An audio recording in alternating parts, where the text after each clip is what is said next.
Zygote அப்படிங்கிற ஒரே ஒரு சிங்கிள் செல்லில் இருந்து தான் நம்ம என்டையர் ஹியூமன் பாடியும் ஃபார்ம் ஆகுது அப்படிங்கிறது எவ்வளவு ஃபேசினேட்டிங்கான, ஆச்சரியமான, மைண்ட் ப்ளோயிங்கான ஒரு யப்பா அப்படிங்கிற மாதிரி ஒரு விஷயமா எனக்கு இன்னைக்கு தான் தோணுச்சு.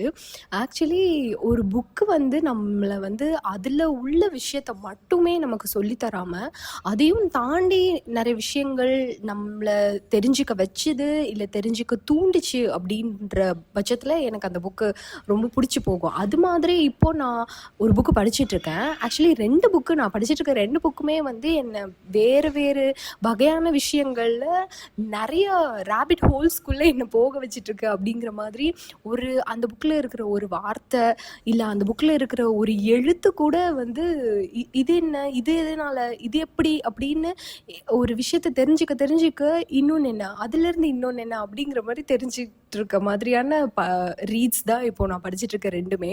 அதில் ஒன்று வந்து மறைக்கப்பட்ட பக்கங்கள். கோபி சங்கர் இதில் எழுதியிருக்காரு. இது ப்ரைட் மந்த் ரீடுக்காக நான் வந்து ஃபேபிள் கிளப்பில் வந்து ஸ்டார்ட் பண்ணேன். ஸோ இதை வந்து நான் எதுக்காக ஃபர்ஸ்ட் ஆஃப் ஆல் ரெக்கார்ட் பண்ணணும் அப்படின்னு நினச்சேன்னா, இந்த இன்ஃபர்மேஷன் வந்து எனக்கு எவ்வளோ நாள் மண்டையில் தங்கும் அப்படிங்கிறது தெரியல. ஆப்வியஸ்லி வந்து நம்ம பிரெயினுடைய ஃபங்க்ஷன் பற்றி நம்ம ஆல்ரெடி தெரிஞ்ச விஷயம்தான். அந்த நியூரான்ஸ் வந்து ஃபயர் ஆகிக்கிட்டே இருக்கணும், அப்போ தான் வந்து அது இம்பார்ட்டன்ட் இன்ஃபர்மேஷன் சொல்லி ரீட்டைன் பண்ணும், இல்லைன்னா வந்து நாட் நீடட் அப்படின்னு சொல்லிட்டு எடுத்து விட்டு போயிட்டே இருக்கும். ஸோ இது வந்து எவ்வளோ நாள் வந்து இந்த இன்ஃபர்மேஷனை நான் கற்றுக்கிட்ட நியூரான்ஸ் வந்து ஃபயர் ஆகிக்கிட்டே இருக்கும்னு தெரில. ஆப்வியஸ்லி அட் சம் பாயிண்ட் இது வந்து மறைஞ்சு போகிறதுக்கு வாய்ப்பு இருக்குது. I don't want it to, but எனக்கே தெரியாமல் போயிடலாம்.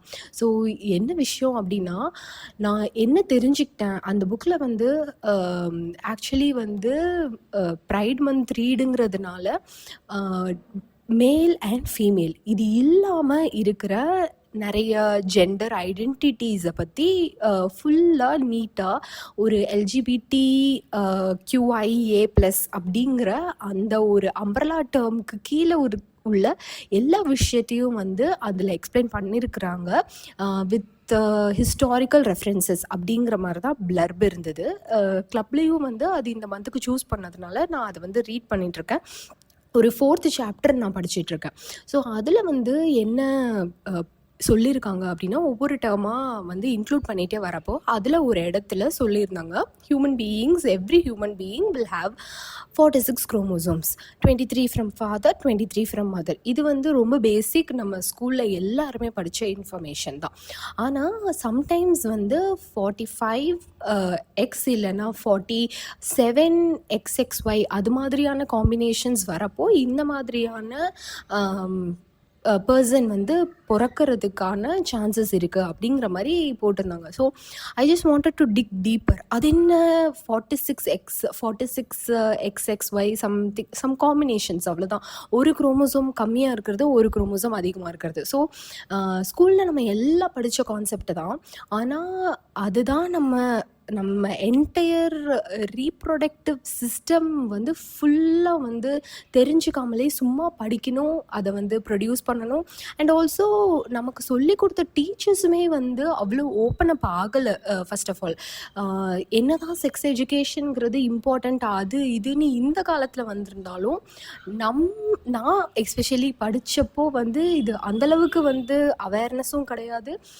இது வந்து part of a curriculum. So வேறு வழியே இல்லை, சொல்லி கொடுத்து தான் ஆகணும் அப்படிங்கிற மாதிரி அந்த டயக்ராமை போடுங்க, அந்த புக்கில் இருக்கிறத அப்படியே எழுதுங்க அப்படின்ற மாதிரி போயிட்டாங்க. பட் இன்றைக்கி வந்து அந்த ஜஸ்ட்டு ஒன் வேர்ட் அப்படின்ற மாதிரி அந்த 46X அது என்ன அப்படின்னு தெரிஞ்சுக்கணும் அப்படின்னு நான் எக்ஸ்ப்ளோர் ஸ்டார்ட் பண்ண ஒன்றுன்னா, ஃபர்ஸ்ட் ஆஃப் ஆல் குரோமோசோம்ங்கிறது என்ன, ஏன்னா இது எல்லாமே தெரியும் நமக்கு. குரோமோசோம், அப்புறம் ஜீன், DNA எல்லாமே நம்ம கேள்விப்பட்ட டேர்ம் தான்.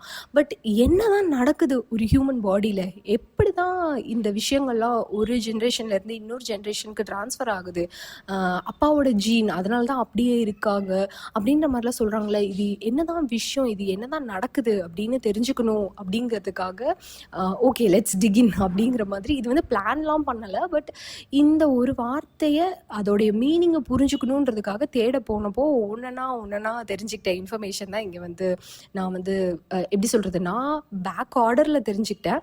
பட் அதை வந்து இங்கே வந்து ஒரு க்ளீனாக ஒரு பிக்சரோட வந்து ரெக்கார்ட் பண்ணணும் இங்கே அப்படின்ற மாதிரி தோணுச்சு. ஸோ என்னன்னா இது வந்து ஃப்யூச்சரில் என்னோட ரெஃபரன்ஸ்க்கு தான். ஸோ என்ன ஆகுது அப்படின்றப்போ ஒரு 23 chromosomes from father, 23 chromosomes from mother. இது வந்து எல்லாமே வந்து ஆக்சுவலி ஒரு எக்கும் ஒரு ஸ்பெர்மும் வந்து சிங்கிள் செல் தான்.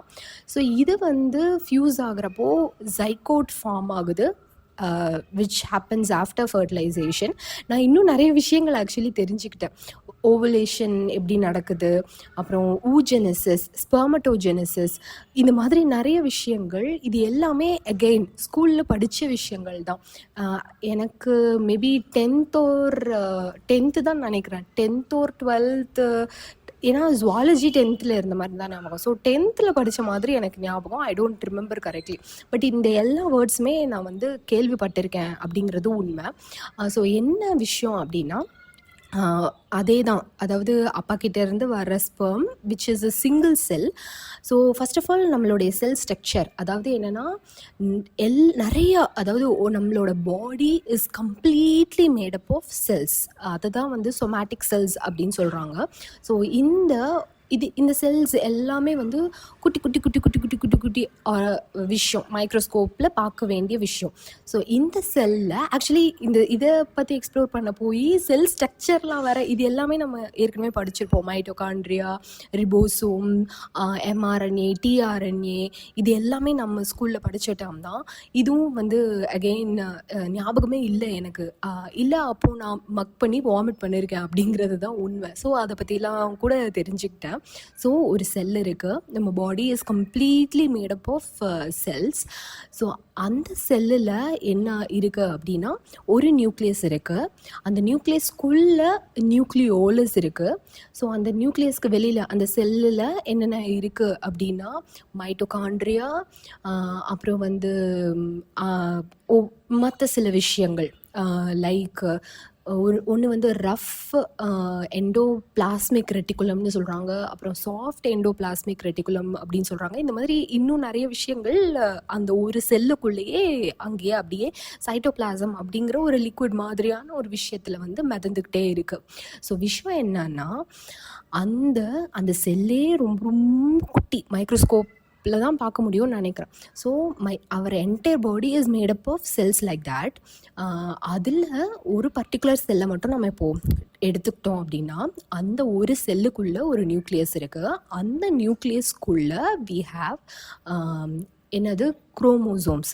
அந்த குரோமோசோம்ஸ் அப்படிங்கிறது nothing but it comprises or it is made of DNA and a protein called histones. So இந்த DNA உடைய ஒரு பர்டிகுலர் டிஎன்ஏ அப்படிங்கிறது தெரியும், டியோக்சிரிபோ நியூக்ளிக் ஆசிட். இது வந்து அடினைன், தயமின், குவானின், சைட்டோசின் அப்படிங்கிற மாதிரி அந்த டபுள் ஹெலிக்ஸ் ஸ்ட்ரக்சர் ரிப்பன் மாதிரி இருக்கும் இல்லையா. ஸோ அதில் ஃபார்ம் ஆகிருக்கிறது. ஸோ இதில் பர்டிகுலர் இந்த பெரிய டிஎன்ஏ அது, அந்த டிஎன்ஏல ஒரு குட்டி segment, any segment has the genetic information which is called as gene. அதாவது இப்போ ஃபார் எக்ஸாம்பிள் நம்ம கண்ணு எப்படி ஃபார்ம் ஆகணும் அப்படிங்கிற அந்த ஜெனட்டிக் இன்ஃபர்மேஷன் அதாவது அவ்வளோ பெரிய பாடியில் கண்ணு எப்படி ஃபார்ம் ஆகணும் அப்படிங்கிறது நியூமரஸ் செல்ஸில் உள்ள, அதில் ஒரு செல்லில் உள்ள ஒரு நியூக்ளியஸில் உள்ள இருக்கிற ஒரு டிஎன்ஏ உடைய ஒரு செக்மெண்ட்டில் இருக்கிற ஜீனில் அந்த இன்ஃபர்மேஷன் இருக்கும். இது வந்து அந்த ஜைகோட்டில் இருக்கிற ஒரு இன்ஃபர்மேஷன். அந்த அதுதான் வந்து ஃப்யூச்சரில் வந்து குழந்தையாக பிறக்கிறப்போ அது வந்து அந்த ஃபேஸில் இருக்க அந்த கண்ணாக மாறி வருது. Okay, so back to the cell structure. So இப்படி இருக்கா. அப்போது வந்து என்ன ஆகுது அப்படின்றப்போ இது வந்து நியூக்ளியஸ் வந்துருச்சு, எல்லாம் ஓகே. அந்த டிஎன்ஏ இருக்குது. ஸோ இந்த டிஎன்ஏக்குள்ளே, அதாவது இந்த டிஎன்ஏ நான் அகைன் சொன்னது குரோமோசோம் தான். ஸோ இந்த செல்லில் இருக்க நியூக்ளியஸில் இருக்கிறது தான் நம்மளுடைய குரோமோசோம்ஸ். அது வந்து 46 இருக்குது. இதில் வந்து என்னென்னா 44ங்கிறது வந்து ஆட்டோசோம்ஸ் அப்படின்னு சொல்கிறாங்க. ஆமாம், ஆட்டோசோம்ஸ், கரெக்ட், ஆட்டோசோம்ஸ். அண்ட் ஒரே ஒரு பேர், அதாவது 44 pair of autosomes and 1 pair of sex chromosomes அப்படின்னு சொல்கிறாங்க. இது வந்து இந்த 1 pair of sex chromosomes and 44 pairs of autosomes வந்து எவ்ரி செல்லில் இருக்க எவ்ரி நியூக்ளியஸில் இருக்குது. ஸோ அந்த 1 பேர் ஆஃப் செக்ஸ் குரோமோசோம்ஸ் தான் determines whether we are a male ஒரு ஃபீமேல். அது எக்ஸ்ன்னு இருந்ததுன்னா, அண்ட் ஆல்சோ அந்த மீதி இருக்கிற, நான் இவ்வளோ நாள் என்ன நினச்சிட்டு இருந்தேன் அப்படின்னா 46 வந்து எக்ஸ், அதாவது 46 குரோமோசோம்ஸுமே வந்து காம்பினேஷன் ஆஃப் எக்ஸ் ஒய்யாக இருந்ததுன்னா மேல், எக்ஸாக இருந்ததுன்னா ஃபீமேல் அப்படின்னு. பட் அது டோட்டலி ராங். 44க்கும் பேரே கிடையாது. அது autosomes. It will take care of every other function in a body. அதாவது அந்த நான் சொன்னல வேறு ஜெனட்டிக் இன்ஃபர்மேஷன், லைக் நம்ம வயிறு எப்படி ஃபார்ம் ஆகணும், அதில் வந்து அந்த லிவரில் வந்து ஒரு ஹார்மோன் எப்படி செக்ரீட் ஆகணும். இப்போ சிலருக்கு வந்து இன்சுலின் ரெசிஸ்டன்ஸ் இருக்கும் பிகாஸ் ஆஃப் ஜீன்ஸ். ஏன்னா அப்பா அம்மாவுக்கு ஜீன்ஸ் இருந்தால் நமக்கும் சுகர் வர்றதுக்கு சான்சஸ் இருக்குன்னு சொல்கிறாங்க. அப்போது அப்பா அம்மா கிட்டே இருந்து வந்த அந்த இன்சுலின் ரெசிஸ்டன்ஸ் உள்ள ஜீன் கோடு தான் நம்மளும் குழந்தையா அம்மா வயிற்றுல இருந்தப்போ ஃபார்ம் ஆயிருக்கு. ஸோ நமக்குமே அந்த இன்சுலின் ரெசிஸ்டன்ஸ் வருது. இதனால தான் சில வியாதிகள் வந்து குடும்பமாக, அதாவது தலைமுறையாக பாஸ் ஆகிட்டு வருது அப்படிங்கிறது இதுதான். ஸோ இதனால தான் சொந்தத்துக்குள்ளே கல்யாணம் பண்ணக்கூடாது, blah blah blah. It's very different, entirely big topic. So நம்ம இங்கே வரோன்னா, ஸோ அதுதான் அந்த 44 ஆட்டோசோம்ஸ். அதுக்கு பேரே கிடையாது, தே ஆர் ஜஸ்ட் 44 ஆட்டோசோம்ஸ். ஆனால் இந்த மீதி இருக்க 1 பேருக்கு தான் வந்து XYயாக இருந்ததுன்னா அது வந்து மேல், அண்ட் XX இருந்ததுன்னா அது வந்து ஃபீமேல். அண்ட் ஆல்சோ இன்னொரு ஃபேசினேட்டிங்கான இன்ஃபர்மேஷன் நான் என்ன கண்டுபிடிச்சேன் அப்படின்னா, இது வந்து எங்கேருந்து கிடைக்குது அப்படின்றப்போ, நம்ம ஃபஸ்ட்டு நம்ம பார்த்தோம் இல்லையா, அந்த 23 chromosomes from mother and 23 chromosomes from father. இது வந்து ஓ மை காட், இது வந்து சொல்ல அப்படி போய்கிட்டே இருக்குது. சரி, ஓகே, இது ஒரு இன்ஃபர்மேஷன். அடுத்து என்ன ஆகுது அப்படின்னா, இந்த நியூக்ளியஸ்குள்ளே தான் இருக்கிற விஷயம் இது. ஆனால் நியூக்ளியஸ்க்கு வெளியில் செல்லுக்குள்ளே இருக்கிறது மைட்டோகாண்ட்ரியா. இது வந்து ஃபன் ஃபேக்ட் மாதிரி, எக்ஸ்ட்ரா இன்ஃபர்மேஷன். ஸோ இந்த மைட்டோகாண்ட்ரியாக்குன்னு தனியாக ஒரு டிஎன்ஏ இருக்குது, எம்டி டிஎன்ஏ அப்படின்னு சொல்கிறாங்க. இந்த டிஎன்ஏ தான் வந்து ஆக்சுவலி இந்த மைட்டோகாண்ட்ரியா என்ன பண்ணுது அப்படின்னா, it prepares, it uses proteins ஒரு combines with proteins. I am not very sure, நான் படித்தது. அது வந்து அடினோசைன் ட்ரைபாஸ்பேட் அப்படின்னு ஒரு ஏடிபி அப்படின்னு சொல்கிறாங்க. So it is the complete fuel. நம்மளுடைய பாடியில் இருக்கிற எல்லாத்துக்கும் எனர்ஜி கொடுக்குற, அதாவது காருக்கு எப்படி பெட்ரோல், அது மாதிரி நம்மளுடைய உடம்புக்கு பெட்ரோல் மாதிரி அந்த ஏடிபி ஃபியூவல், எனர்ஜிக்கு ஃபியூவல். ஸோ இதை வந்து அந்த மைட்டோகாண்ட்ரியா தான் பண்ணுது.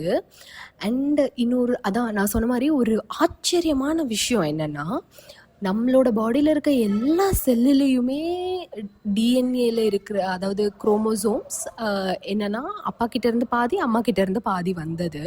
ஆனால் இந்த மைட்டோகாண்ட்ரியாவுக்குன்னு தனி டிஎன்ஏ இருக்குது. இந்த டிஎன்ஏ அம்மா கிட்டேருந்து மட்டும் தான் வருது. ஸோ நீங்கள் ரொம்ப ஹெல்த்தியாக, ரொம்ப பவர்ஃபுல்லாக, நிறைய எனர்ஜெட்டிக்காக இருக்கீங்க அப்படின்னா, உங்களுக்கு வந்து பாடியில் வந்து நிறைய எனர்ஜி வருது அப்படின்னா அதுக்கு உங்கள் அம்மா தான் காரணம் அப்படிங்கிற மாதிரி. அம்மாவோட டிஎன்ஏ, அதாவது அம்மா கிட்டேருந்து மட்டும்தான் அந்த டிஎன்ஏ நமக்கு கிடைக்குது, மைட்டோகாண்ட்ரியாவில் இருக்க டிஎன்ஏ. சரி, ஓகே, இதை விட்டுருங்க, இது வந்து அவுட் ஆஃப் த டாபிக் போயிட்டுருக்கு. ஸோ அதுக்கப்புறம் என்ன ஆகுது அப்படின்னா, ஸோ அந்த சிங்கிள், நான் சொன்னேன் இல்லையா, அந்த single pair of XX chromosome is female and XY chromosome. So இது வந்து என்ன ஆகுது அப்படின்னா, நான் ஃபஸ்ட்டு அந்த புக்கில் பார்த்த வார்த்தை வந்து 45X இல்லைன்னா 47XXY அப்படின்னு நான் பார்த்தேன்.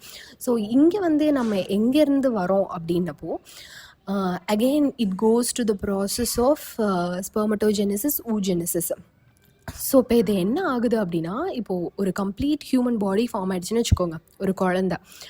அந்த குழந்தைக்கு இருக்கிற உடம்புல இருக்கிற ஒவ்வொரு பார்ட்லேயும் ஒவ்வொரு செல் இருக்கும்.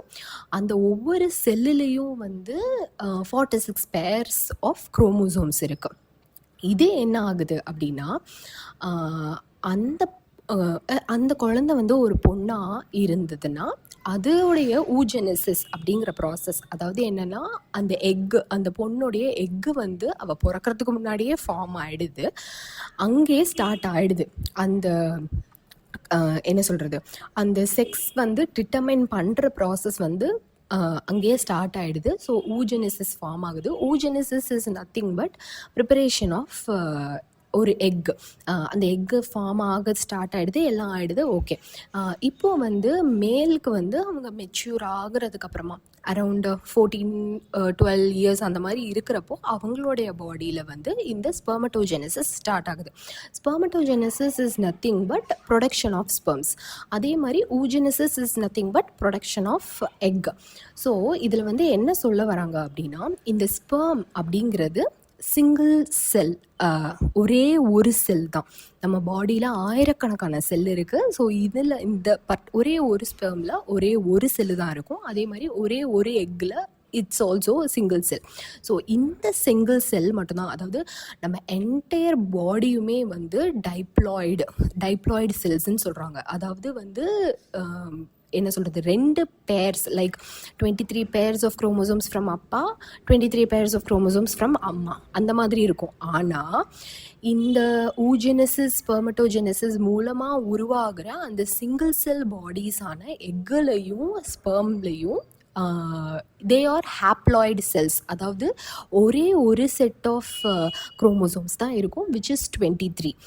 ஸோ தட் இது மட்டும் ஹாப்ளாய்டு செல்ஸாக உருவாகுது அப்படின்னா, அது உருவாகிறப்பயே 46 இருந்துருச்சுன்னா அப்போ அது ரெண்டும் ஒன்று சேர்றப்போ இன்னும் அதிகமாக தானே ஆகும், which is not the normal chromosome count for a normal human being.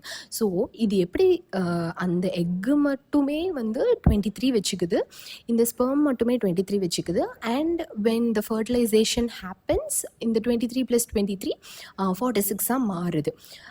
So யோசிச்சு பாருங்கள், அந்த ஒரே ஒரு cell, this is a single cell, இந்த ஸ்பெர்முங்கிறது. அதே மாதிரி இந்த எக்குங்கிறதும் சிங்கிள் செல். ஸோ இந்த சிங்கிள் செல் ரெண்டும் கம்பைன் ஆகுறப்போ ஃபார்ம் ஆகிறது தான் ஜைகோட் அப்படின்னு சொல்கிறாங்க. அந்த ஜைகோட்டில் தான் ஒரே ஒரு 46 குரோமோசோம் உள்ள ஒரு செல்லாக இருக்கிற அந்த ஒரு விஷயந்தான் என்டையர் ரீப்ரொடக்ஷன் ப்ராசஸ் ஆகி வர குழந்தை.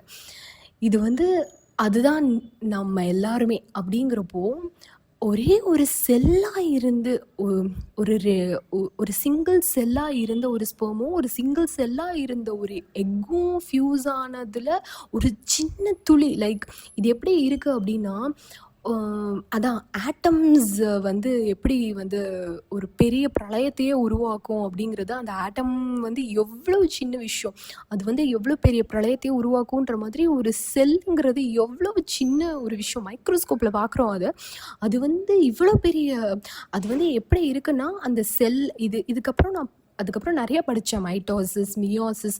ஆக்சுவலி இந்த மியோசிஸ் அப்படிங்கிற ப்ராசஸ் தான் வந்து இந்த செல் ப்ரொடக்ஷன், லைக் இந்த ஸ்பெர்ம், அதாவது இந்த ஸ்பெர்மட்டோஜெனசிஸ், ஊஜெனசிஸ் அப்படின்னு சொல்கிற இதுக்கான ஒரு எப்படி சொல்கிறது, ஒரு ஜென்ரல் டேர்ம் மாதிரி சொல்கிறாங்க மியோசிஸ். மைட்டோசிஸ் அப்படிங்கிறது நார்மல் செல் மல்டிப்ளிகேஷன். அதாவது ஒரு செல் வந்து இன்னொரு, இப்போது வந்து நம்ம குழந்தையாவே பிறந்த மாதிரியே இல்லை இல்லையா, வளர்ந்துட்டே இருக்கும், அதுக்கு தகுந்த மாதிரி நம்மளோட ஃபீச்சர்ஸ்லாம் மாறுது, எல்லாமே வந்து ஒரு செல் 2 செல்லாக பிரியுது.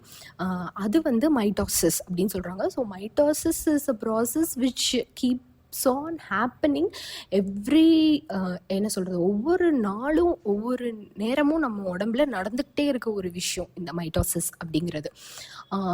ஸோ இதில் வந்து நான் சொல்ல வந்த விஷயம் என்னென்னா, அந்த 45X 47 XXY அது மாதிரியான வியர்ட் காம்பினேஷன்ஸ் வரதுக்கு என்ன காரணம் அப்படின்னா, இப்போது again back to that conversation 23x இருக்குது.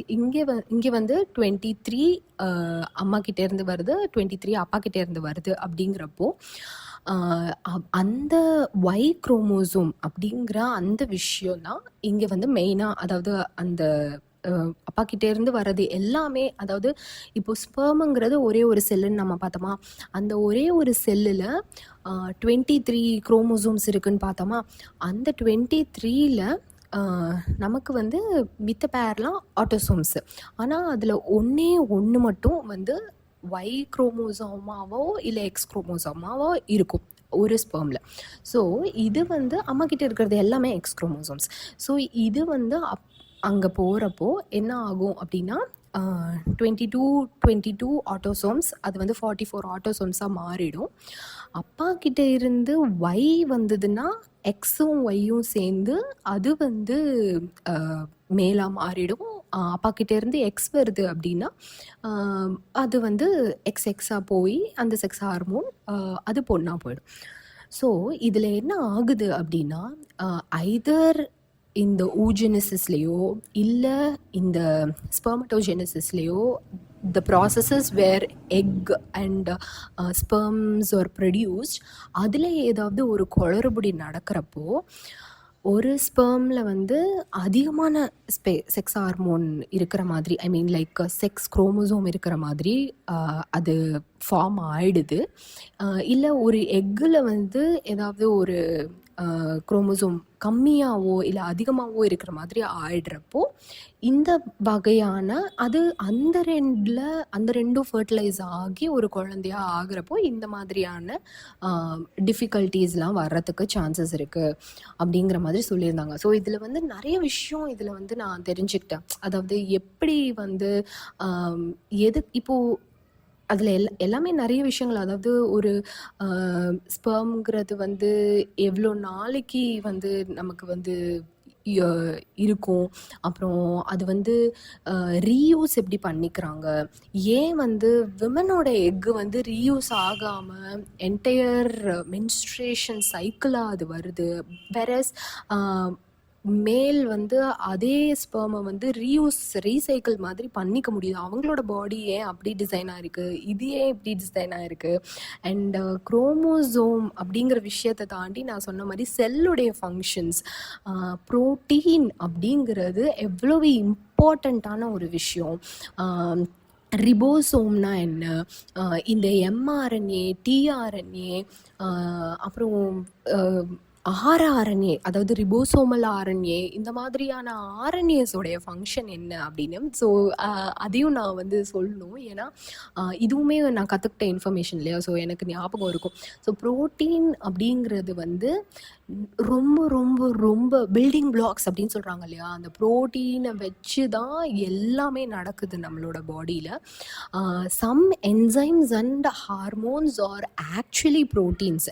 ஸோ நிறைய விஷயங்கள் வந்து ப்ரோட்டீன் வச்சு தான் நடக்கிறதுனால தான் 1 கிராம் ஆஃப் ப்ரோட்டீன் வந்து equal to 1 kilogram of body weight. அதாவது 50 kg இருந்தால் 50 கிராம் ஆஃப் ப்ரோட்டீன் எவ்ரிடே நம்ம எடுத்துக்கணும் அப்படிங்கிறதுக்காக தான் சொல்கிறாங்க.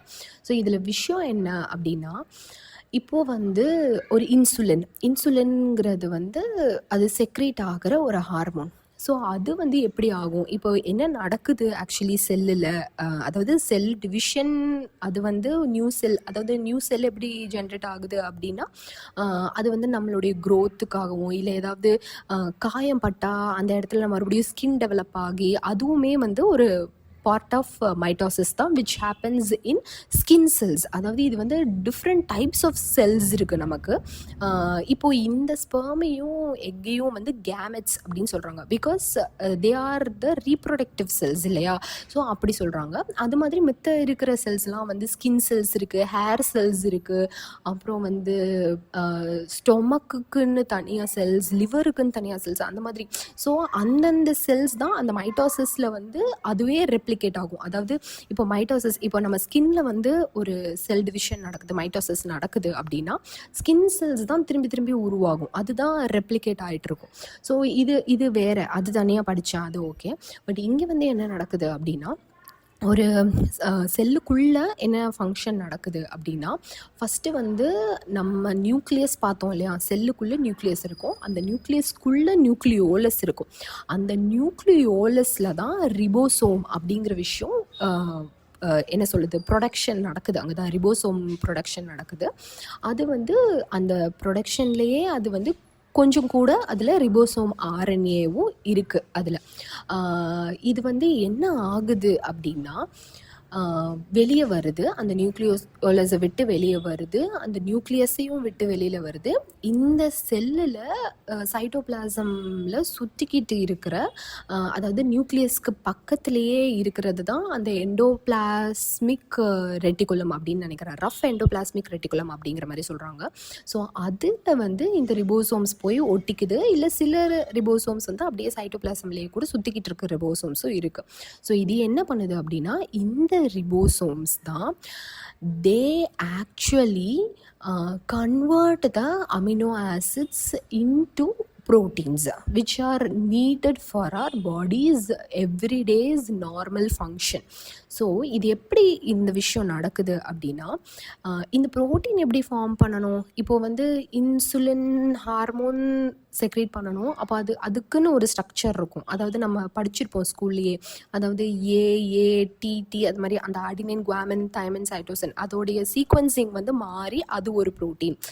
Protein is nothing but amino ஆசிடோடைய சைக்கிள்ஸ் அப்படின்னு தானே சொல்கிறாங்க. அதாவது எந்த சீக்வன்ஸில் அந்த அமினோ ஆசிட் வந்து அரேஞ்ச் ஆகுதோ அது ஒரு டைப் ஆஃப் ப்ரோட்டீன். அந்த மாதிரி தான் ப்ரோட்டீன் வந்து ஃபார்ம் ஆகுது.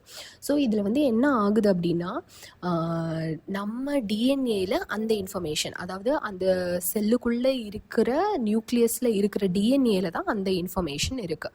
ஸோ இந்த இன்ஃபர்மேஷன் வந்து எம்ஆர்என்ஏ, அதாவது இந்த டிஎன்ஏ வந்து என்ன பண்ணுது அப்படின்னா, goes through a process known as transcription and produces RNAs.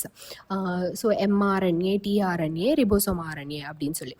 So இது என்ன ஆகுது அப்படின்னா, இந்த mRNA அப்படிங்கிறதுல தான் விஷயம் இருக்குது. அதாவது எந்த மாதிரியான, அதாவது இந்த பர்சனுடைய வயிற்றுக்கு உண்டான செல்ஸ், அதாவது ஸ்டொமக் செல்ஸ் எப்படி இருக்கணும் அப்படிங்கிற மாதிரி அது ஒரு காப்பி வச்சுருக்கு. நான் சும்மா எக்ஸாம்பிளுக்கு சொல்கிறேன். ஸோ அது ஒரு காப்பி வச்சுருக்கு. அந்த மெயின் இது வந்து எப்படி எடுத்துக்கலாம் அப்படின்னா, நம்மக்கிட்ட ஒரு ரெசிபி இருக்குது, ரெசிபி புக் இருக்குது, மெயின் ரெசிபி புக் இருக்குது, அதுதான் டிஎன்ஏ. அது வந்து ஒரு காப்பி ஆஃப் ரெசிபி புக்கை அது வந்து ரெடி பண்ணுது, அதுதான் எம்ஆர்என்ஏ. ஸோ என்ன பண்ணுதுன்னா, அதை வந்து வெளியே அனுப்பிவிடுது. நியூக்ளியஸ்க்கு வெளியே நியூக்ளியர் போர்ஸ், அது ஒரு சின்ன சின்ன ஓட்ட வழியாக அது வெளியே வருது. வெளியே வந்து என்ன பண்ணுது அப்படின்னா, இந்த ரிபோசோம் தானே ரெடி பண்ண போகுது ப்ரோட்டீனை. ஸோ அதுக்கிட்ட போயிட்டு இந்தாப்பா இந்த இப்போ 1 1 2 2 அப்படின்ற சீக்வன்ஸில் ஒரு டிஎன்ஏவை ரெடி பண்ணுப்பா, அதாவது அமினோ ஆசிட் செயின் ப்ரோட்டீனை ரெடி பண்ணுப்பா அப்படின்னு சொல்லுது அந்த எம்ஆர்என்ஏல இருக்க இன்ஃபர்மேஷன். ஸோ இந்த டிஆர்என்ஏ என்ன பண்ணுது அப்படின்னா, அமினோ ஆசிட் வச்சு தானே ப்ரோட்டீனை ரெடி பண்ணணும். அமினோ ஆசிட் எங்கே கிடைக்கும்? நம்ம சாப்பிட்ற ப்ரோட்டீனில் இருந்து. அதாவது என்ன ஆகுது அப்படின்னா, இப்போ நீங்கள் ஒரு பன்னீர் சாப்பிட்றீங்க அப்படின்னா, ஸோ ஃபார் எக்ஸாம்பிள் நீங்கள் இப்போது ஒரு பன்னீர் சாப்பிட்றீங்க அப்படின்னா, அந்த பன்னீரில் இருக்கிறது ஆப்வியஸ்லி அது உள்ளே போய் டைஜஸ்ட் ஆகிறப்போ அது வந்து இந்த ஸ்டொமக் ஆசிட்ஸு அது இது நிறைய விஷயங்கள் நடக்குது இல்லையா டைஜஸ்டிவ் சிஸ்டமில். ஸோ அது என்ன ஆகுதுன்னா, அந்த பன்னீரில் இருக்க ப்ரோட்டீன் வந்து பிரேக் டவுன் ஆகி அமினோ ஆசிட்ஸாக ஆகுது. ஸோ அந்த அமினோ ஆசிட்ஸில் பர்டிகுலர் ப்ரோட்டீன் உருவாக்குறதுக்கு, அதாவது செயின் ஆஃப் அமினோ ஆசிட்ஸ் தானே ப்ரோட்டீன். ஸோ எந்த காம்பினேஷன் ஆஃப் அமினோ ஆசிட்ஸை வந்து ஃபார்ம் பண்ணால் எந்த டைப் ஆஃப் ப்ரோட்டீன் வரும் அப்படிங்கிற அந்த இன்ஃபர்மேஷனை எம்ஆர்என்ஏ கிட்ட இருந்து எடுத்துக்கிட்டு அந்த உள்ளுக்குள்ளே அந்த செல்லுக்குள்ளே அது வந்து க்ரியேட் பண்ணுது. ஸோ இந்த பர்டிகுலர் அமினோ ஆசிட்ஸ் வந்து நிறைய டைப் ஆஃப் டைஜஷன் ஆக ஆக அந்த ப்ரோட்டீன் வந்து அமினோ ஆசிட்ஸாக பிரேக் டவுன் ஆகும். பிரேக் டவுன் ஆனதுக்கப்புறமா அந்த டிஆர்என்ஏயோட வேலை என்ன அப்படின்னா, இதை ட்ரான்ஸ்ஃபர் பண்ணுறது, அமினோ ஆசிட்ஸை கொண்டு போய் அந்த எம்ஆர்என்ஏவோட இன்ஃபர்மேஷனுக்கு மேட்ச் பண்ணி தனக்கு தேவையான ப்ரோட்டீனை வந்து ரெடி பண்ணிக்கிறது. எனக்கு ஒரு டவுட் வந்தது, இதுக்கு பருத்தி மூட்டை குடோன்லேயே இருந்திருக்கலாமே அப்படிங்கிற மாதிரி. ப்ரோட்டீனை தான் நம்ம டைரெக்டாக சாப்பிட்றோம், அதே ப்ரோட்டீனை டைரெக்டாக யூஸ் பண்ணிக்க வேண்டியதானே. எதுக்கு வீணாக அதை போய் அமினோ ஆசிட்ஸாக வந்து பிரேக் டவுன் பண்ணி அப்புறம் அந்த அமினோ ஆசிட்ஸை வச்சு மறுபடியும் ப்ரோட்டீனை பில்ட் பண்ணி அப்படிங்கிற மாதிரி எனக்கு தோணுச்சு.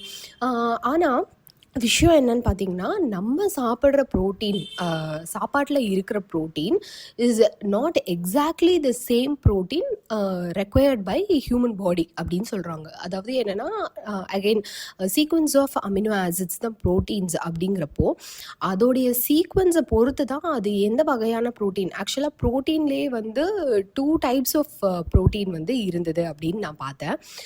அது எந்த வகையான ப்ரோட்டீன் வந்து நம்ம உடம்புக்கு வந்து தேவைப்படுது, எந்த இடத்துல, அதுவும் பர்டிகுலர்லி நம்ம பாடி பார்ட்டில் எந்த வகையான ப்ரோட்டீன் தேவைப்படுது அப்படிங்கிறது டைரெக்டாக நம்ம சாப்பிட்ற ப்ரோட்டீன் வந்து ஒர்க் அவுட் ஆகாதான். அதனால் அது என்ன பண்ணுது அப்படின்னா, இப்போது ஃபார் எக்ஸாம்பிள், இதுக்கு டக்குன்னு எனக்கு எக்ஸாம்பிள் எதுவும் தோணலை, ஆனால் யூ கெட் த ஐடியா இல்லை. அதாவது இப்போது அள்ளிட்டு போகிறோம், அப்படியே எல்லாமே ஒன்று தானே அப்படின்னு அள்ளிட்டு போனாலும், இப்போது okay for example book example என்ன சொல்கிறேனே, இந்த புக் ஷோர் ஈவெண்ட் இல்லை யூஸ்ட் புக்ஸ் ஃபேக்ட்ரியிலலாம் வந்து ஒரு டப்பாக்குள்ளே வச்சா போதும் அப்படின்னு சொல்லிட்டு நம்ம வந்து என்ன பண்ணுவோம், எவ்வளோ அடக்க முடியுமோ அடக்கி எடுத்துகிட்டு வந்துடுவோம். ஆனால் அது ஜேர்னல் வைஸ் பிரிக்கணும்ல. இப்போது வந்து எனக்கு த்ரில்லர்ஸ் படிக்கணும் அப்படின்னு இருக்குது, அந்த நேரத்தில் வந்து எல்லாமே புக்கு தானே, ஏதோ ஒரு புக் எடுத்து படி அப்படின்னு சொன்னால் எப்படி இருக்கும், அது மாதிரி தான். அதாவது ப்ரோட்டீன் அப்படிங்கிறது அந்த மாதிரி அப்படி சாப்பாடில் அப்படி எல்லா வகையான ப்ரோட்டீனும் அப்படியே அது எடுத்துகிட்டு போகுது. அது வந்து எனக்கு இப்போது வந்து எனக்கு த்ரில்லர் படிக்கணும்னு இருக்குது, இல்லை இப்போது எனக்கு ஹிஸ்டாரிக்கல் ஃபிக்ஷன் படிக்கணும்னு இருக்குது அப்படிங்கிறப்போ அந்த இடத்துக்கு எது தேவையோ அதை ஜேர்னல் வைஸ் நம்ம சார்ட் பண்ணணும் இல்லையா. அப்போ நமக்கு தேவையான ப்ரோட்டீன் வேணும் அப்படிங்கிறப்போ அது என்ன பண்ணுது அப்படின்னா, நம்ம டைஜஸ்டிவ் சிஸ்டம் அமினோ ஆசிட்ஸை பிரேக் பண்ணி அதை அப்சர்வ் பண்ணிக்கிட்டு டிஆர்என்ஏ மூலமாக எடுத்துகிட்டு போய் எம்ஆர்என்ஏல இருக்கிற இன்ஃபர்மேஷனை வச்சு அதுக்கு தேவையான ப்ரோட்டீனாக டெவலப் பண்ணி அது நமக்கு மறுபடியும் கொடுக்குது. ஸோ இந்த ப்ரோட்டீன் வந்து pretty much everywhere in our body வந்து நம்ம யூஸ் பண்ணுறோம். ஆனால் முக்கியமாக வந்து என்ன சொல்கிறாங்க அப்படின்னா, இந்த எனர்ஜி நான் சொன்னேன் இல்லையா, மைட்டோகாண்ட்ரியால இருந்து தான் நமக்கு வந்து எனர்ஜி வருது, அதுக்கு தனி டிஎன்ஏ இருக்குது, அதெல்லாம் சொன்னேன் இல்லையா. ஸோ ஆனால் அந்த எனர்ஜி வந்து ப்ரோட்டீனை வந்து யூஸ் பண்ணுறது இல்லை அப்படின்னு சொல்கிறாங்க. இது வந்து எப்படின்னா, ரொம்ப சர்வைவல், வேறு வழியே இல்லை. அதாவது மெயினாக அது வந்து என்ன பண்ணுது அப்படின்னா, கார்போஹைட்ரேட்ஸ் அண்டு ஃபேட்ஸை வச்சு தான் அது வந்து குளுக்கோஸ் ரெடி பண்ணி நமக்கு வந்து எனர்ஜியாக கொடுக்குது மைட்டோகாண்ட்ரியா. ஆனால் ஒரு வேளை நம்ம உடம்புல எங்கேயுமே கார்போஹைட்ரேட்டே இல்லை, ஃபேட் ஸ்டோரே கிடையாது அப்படிங்கிற நிலமையில தான் அது வந்து ப்ரோட்டீன், அதாவது மசில்ல இருக்கிற அந்த ப்ரோட்டீனை வந்து பிரேக் டவுன் பண்ண ஆரம்பிக்குது. இதுக்கு தான் என்ன சொல்கிறாங்கன்னா, நிறைய ஒர்க் அவுட் பண்ணுறவங்க அந்த மாதிரி, இல்லை ஒரு நாளைக்கு இவ்வளோ அமௌண்ட் ஆஃப் ப்ரோட்டீன் வந்து நமக்கு வந்து தேவைப்படுது, இதெல்லாம் ஏன் சொல்கிறாங்க அப்படின்னா, இப்போ நீங்கள் நிறைய வேலை செய்கிறீங்க, ஃபிசிக்கல் ஆக்டிவிட்டி நிறையா செய்கிறீங்க அப்படிங்கிறப்போ ஆப்வியஸ்லி உங்களுக்கு வந்து எனர்ஜி உங்களுக்கு வந்து ஜென்ரேட் ஆகிட்டே இருக்கணும் நிறையா. ஸோ அப்போ வந்து என்ன ஆகுது அப்படின்னா, இந்த மைட்டோகாண்ட்ரியா உடம்புல எங்கெல்லாம் கார்போஹைட்ரேட்ஸ் ப்ரோட்டீன்ஸ் இருக்கோ அது கார்போஹைட்ரேட்ஸ் அண்ட் ஃபேட்ஸ் இருக்கோ எடுத்து கொடுத்துக்கிட்டே இருக்கும். ஸோ தேட் நம்ம எக்ஸசைஸ் பண்ண நம்ம உடம்புல அதிகமான ஃபேட், அப்புறம் நம்ம சாப்பிட்ற கார்போஹைட்ரேட்ஸ் அது எல்லாமே செலவாகிட்டே இருக்கும் நமக்கு எனர்ஜி வழியாக. ஆனால் நம்ம ப்ரோட்டீன் இன்டேக்கும் சரியாக எடுத்துக்காம அதே சமயம் ஒர்க் அவுட்டும் நிறையா பண்ணிகிட்ருக்கோம் அப்படிங்கிற மாதிரி இருந்ததுன்னா என்ன ஆகும் அப்படின்னா, உடம்புல இருக்க கார்போஹைட்ரேட்ஸ் ஃபேட்ஸ் எல்லாம் வந்து டிப்ளீட் ஆகி ஐயோ ஆனால் எனக்கு எனர்ஜி தேவைப்படுது, சரி வேறு எங்கேருந்து எடுக்கலாம் அப்படின்னு சொல்லிட்டு தான் மசிலில் இருக்க ப்ரோட்டீன்ஸ் எல்லாம் வந்து அது எடுக்க ஆரம்பிச்சிடும். ஸோ அதுக்கு தான் வந்து ஒர்க் அவுட்ஸ் நிறைய ஹெவி வெயிட் லிஃப்டிங் அந்த மாதிரிலாம் பண்ணுறப்போ நிறைய ப்ரோட்டீன்ஸ் வந்து எடுத்துக்கணும்னு சொல்கிறாங்க. So that you will not lose your muscle mass அப்படின்னு. எனக்கு வந்து இது வந்து படிக்க நான் ஏதோ ஸ்டார்ட் பண்ணது அந்த அப்நார்மாலிட்டி இன் குரோமோசோம் அப்படிங்கிறத ஆரம்பிச்சது ஒவ்வொன்றும் இன்டர்கனெக்ட் ஆகி கடைசியிலே எங்கே கொண்டு வந்து விட்டுருக்க பார்த்தியா அப்படிங்கிற மாதிரி எங்கேயோ போய் நின்றுடுச்சு. பட் இந்த ஃபர்தராக இந்த புக்கை நான் படிக்க லேட்டர் ஆன் வந்து 20+ செக்ஷுவல் விஷயங்கள் இருக்குது. லைக் அந்த மாதிரி தங்களை ஐடென்டிஃபை பண்ணிக்கிறாங்க. Not just male and female அப்படிங்கிறது இல்லாமல் 20+ செக்ஷுவல் ஐடென்டிட்டிஸ் இருக்குது. அண்ட் அதில் அவர் லிஸ்ட் பண்ணியிருக்காரு. அந்த லிஸ்ட்லேயே பார்த்தீங்கன்னா 32+ நேம்ஸ் இருந்தது. நான் உதாரணத்துக்கு நான் சொல்லணும் அப்படின்னா, ஆண் பெண் அப்படிங்கிறது நமக்கு தெரியும். இது தமிழ் புக் அப்படிங்கிறதுனால அதுக்கு பர்டிகுலரான தமிழ் டேர்மும் கிடச்சிது. இங்கிலீஷில் வந்து என்ன சொல்கிறாங்கன்னா, மேல், ஃபீமேல், நான் பைனரி, ஏஜெண்டர், அப்புறம் நியூட்ராய்ஸ், அப்புறம் வந்து ஜெண்டர் ஃப்ளூயிட், அப்புறம் வந்து அந்த மாதிரி நிறையா டேர்ம்ஸ், புதுசாக நிறைய டேர்ம்ஸ் பார்த்தேன் நான். இந்த நியூட்ராய்ஸே எனக்கு புதுசாக இருந்தது. மேவரிக், அப்புறம் வந்து ஏதோ ஏலிஜெண்டர் அப்படிங்கிற மாதிரி இருந்தது. அப்புறம் ஒரு டேர்ம் இருக்குது, அந்த டேர்ம் வந்து இங்கே நமக்கு தெரிஞ்ச வேர்ட்ஸை வச்சு எக்ஸ்பிளைனே பண்ண முடியாத ஒரு ஜெண்டர் ஐடென்டிட்டியாம். இதெல்லாம் நான் வந்து ChatGPTயில் வாங்கின இன்ஃபர்மேஷன்.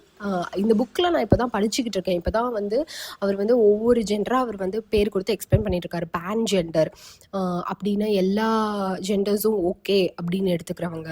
அப்புறம் வந்து 2 ஜெண்டரையும் வந்து அக்செப்ட் பண்ணிக்கிறோமா, அந்த மாதிரி நிறைய டைப்ஸ் இருக்குது. அப்படின்றப்போ இது வந்து இந்த எந்த டேர்முமே வந்து நம்ம வந்து புரிஞ்சிக்காம தெரிஞ்சுக்காம, ஏன்னா சிலதெல்லாம் எனக்கு கன்ஃபியூசிங்காக இருந்தது படிக்க.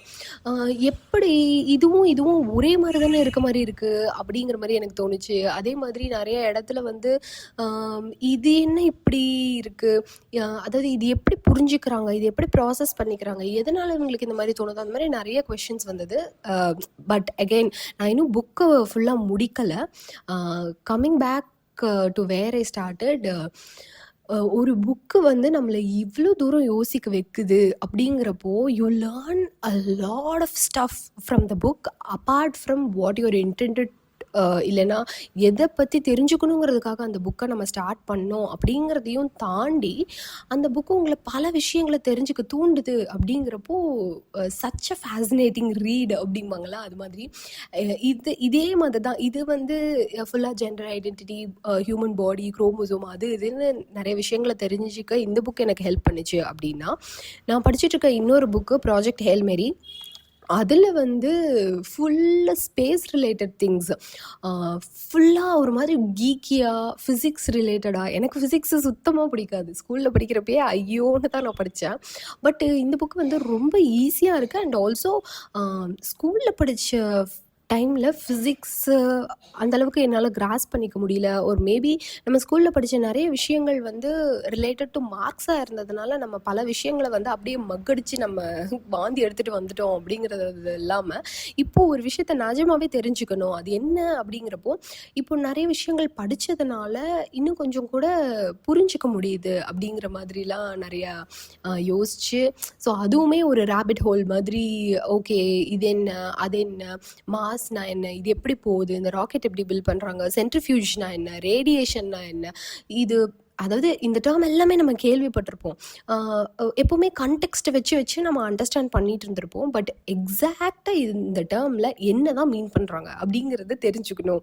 அப்படிங்கிற மாதிரி இந்த சைடு ஃபுல்லாக ஒரு இன்ஃபர்மேஷன் ஓவர்லோடுன்னு சொல்ல முடியாது. But it's very nice to know all this அப்படிங்கிற மாதிரி. ஆஹா, இந்த இன்ஃபர்மேஷன்லாம் எங்கேயாவது நம்ம போய் சேவ் பண்ணி வச்சுக்கணுமே, மறந்துடுமே இல்லைனா அப்படிங்கிற மாதிரி எனக்கு தோணுச்சு. ஸோ அதை தான் ஷேர் பண்ணிக்கலாம்னு நினச்சேன்.